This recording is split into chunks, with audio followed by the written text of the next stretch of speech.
دوستانو د کنډیشنل فارمټینګ پنځمه ویډیو چې په دغه کې د ټاپ یا بټم رولز چې په پښتو کې د لوړ یا ټیټ قیمتونو د پیدا کولو اصول دي.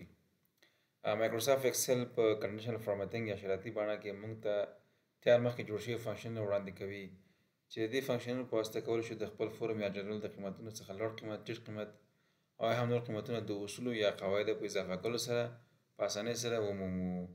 راځئ همدغه په عمل ډول ګورو دوستانو.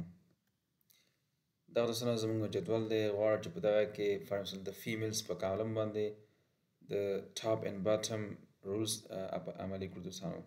کنډیشنل فارمټینګ ته راځو، ټاپ اینډ باټم رولز ته راځو. بیا په دې کې تاسو کولی شئ چې مختلف اپشن دي، زه به یو څو تاسو ته وکاروم.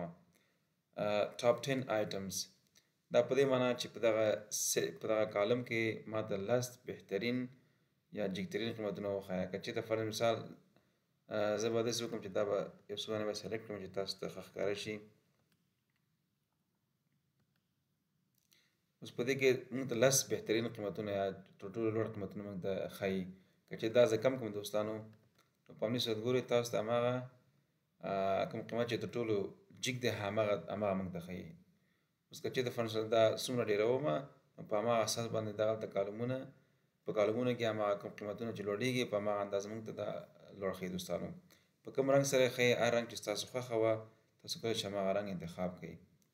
بل دوستانو په ټاپ اینډ بټم رولز کې ټاپ 10% په دې کې هم تاسو کولی شئ چې هغه 10 قیمتونه هغې کې فار مثال په دغه کالم کې څومره قیمتونه دي که تاسو څومره سلیکټ کړي هغه ټول راشمارې بیا هغې فیصدي معلوموي، په هغې کې بیا 10 پورته فیصدي تاسو ته ښایي دوستانو. په هر رنګ چې تاسو ښایي هماغه رنګ باندې تاسو انتخابولی شئ. بل دوستانو